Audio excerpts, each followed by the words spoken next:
عورت کے شریعت مطہرہ کی روح سے کیا حقوق ہیں؟ تو آپ صلی اللہ علیہ وسلم سے سوال کیا گیا۔ حضرت حکیم بن معاویہ فرماتے ہیں کہ میرے والد محترم نے آپ صلی اللہ علیہ وسلم سے یہ سوال کیا، یا رسول اللہ صلی اللہ علیہ وسلم، ہماری عورتوں کے ہمارے اوپر کیا حقوق ہیں؟ تو آپ صلی اللہ علیہ وسلم نے فرمایا، جب تم کھانا کھاؤ تو انہیں بھی کھلاؤ، جب تم کپڑا پہنو تو انہیں بھی پہناؤ۔ تو عورت کے کھانے کا خیال رکھنا یہ بھی خاوند کی ذمہ داری ہے، اس کے پینے کا خیال رکھنا یہ بھی خاوند کی ذمہ داری ہے، اس کے کپڑے کا خیال کرنا یہ بھی خاوند کی ذمہ داری ہے، اور اسی طرح اس کے لیے رہائش کا بندوبست کرنا یہ بھی خاوند کی ذمہ داری ہے۔ ہاں، خاوند اسے کھانا کھلائے گا، کپڑا پہنائے گا، پانی پلائے گا، رہائش وغیرہ دے گا، ان سارے کاموں کا خاوند کو اجر بھی ملے گا۔ ایک حدیث میں ہے، آپ صلی اللہ علیہ وسلم نے فرمایا، جو خاوند اپنی عورتوں کے اوپر خرچ کرتے ہیں اللہ انہیں صدقہ کرنے جتنی فضیلت عطا فرماتے ہیں۔ بچوں کے اوپر خرچ کرے گا تو اللہ اسے صدقہ کرنے کی فضیلت عطا فرمائیں گے۔ یہ صرف نیت کو تبدیل کرنا ہے۔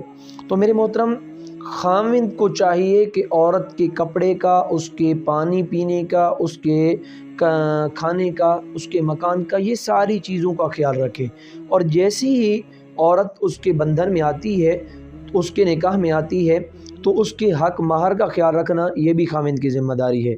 یہ عورت کا ایک حق ہے، جب تک وہ حق کو ادا نہیں کرے گا اس وقت تک اس سے فائدہ نہیں اٹھا سکتا۔ تو مہر کا خیال رکھنا یہ بھی ضروری ہے۔ اس کے ساتھ ساتھ رسول اللہ صلی اللہ علیہ وسلم نے حجۃ الوداع کے موقع کے اوپر بھی فرمایا، میں تمہیں نصیحت کرتا ہوں کہ عورتوں کے معاملے میں نرمی سے پیش آنا، عورتوں کے ساتھ نرمی کے ساتھ، خوش اخلاقی کے ساتھ پیش آنا۔ کیوں؟ یہ ایک ٹیڑھی پسلی سے پیدا کی گئی ہے۔ فرمایا، اگر اسے سیدھا کرنے کی کوشش کرو گے تو ٹوٹ جائے گی۔ اگر تم اسے سیدھا کرو گے تو یہ ٹوٹ جائے گی۔ جب اس کی فطرت ہی ٹیڑھی ہے، جب یہ ٹیڑھی پیدا کی گئی ہے تو یہ کیسے سیدھی ہوتی ہے؟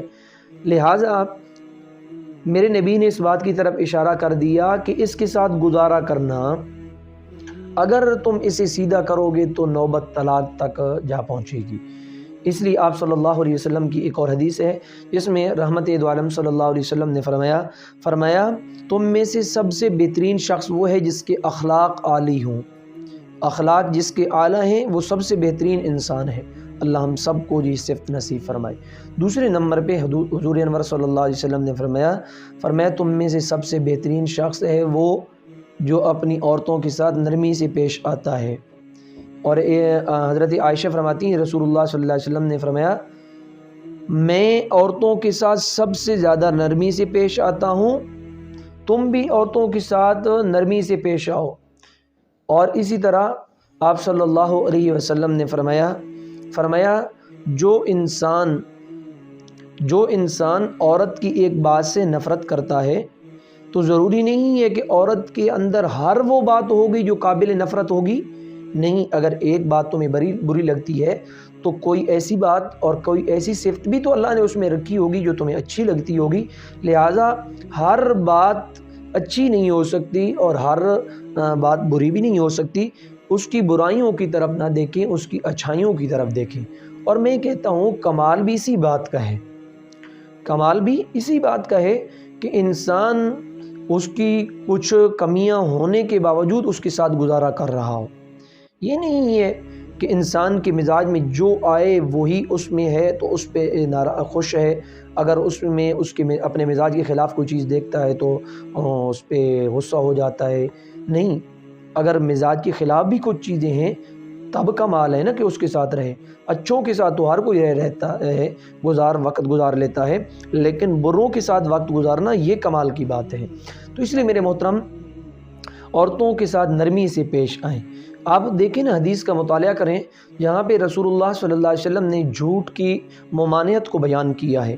وہاں پر 3 مقامات پہ اجازت بھی دی گئی ہے۔ ان میں سے ایک مقام وہ ہے، فرمایا کہ اگر خاوند اپنی عورت کے سامنے جھوٹ بولتا ہے تو وہ جھوٹ کے زمرے میں نہیں آئے گا، یعنی اسے گناہ نہیں ملے گا۔ تو یہ نہیں ہے کہ ہر معاملے میں وہ خاوند اپنی بیوی کے ساتھ جھوٹ بول رہا ہے، اس کے سامنے ہر بات الٹی کر رہا ہے تو اسے گناہ نہیں ملے گا۔ نہیں، جو چیزیں گھر کے سدھارنے کی اور گھر میں اچھائی کی بہتری لانے کے لیے خامد بولتا ہے تو وہ جھوٹ کے زمرے میں نہیں ہوگا۔ مثلاً عورت کھانا پکاتی ہے، اب اس کو اتنا اچھا نہیں لگا لیکن وہ اس کی تعریف کر دیتا ہے یہ تعریف حقیقت کے خلاف، لیکن یاد رکھنا اگر یہ تعریف کرے گا تو یقینی بات ہے گھر میں اچھائی اور خیر میں بہتری پیدا ہوگی نا، اور اس سے فائدہ یہ ہوتا ہے کہ دوسرے دن عورت اس سے بہتر کام کرنے کی کوشش کرتی ہے کہ میرے خاوند نے میری تعریف کی ہے۔ تو اس لیے میرے محترم آپ عورتوں کے حقوق کا خیال رکھیں، اور جب آپ عورت کی حقوق کا خیال رکھیں گے تو انشاءاللہ عورت بھی آپ کے حقوق کی پاسداری کرے گی اور ان کا خیال رکھے گی۔ دعا ہے اللہ ہم سب کو عمل کی توفیق عطا فرمائے۔ تبارك الذي نزل الفرقان على عبده ليكون للعالمين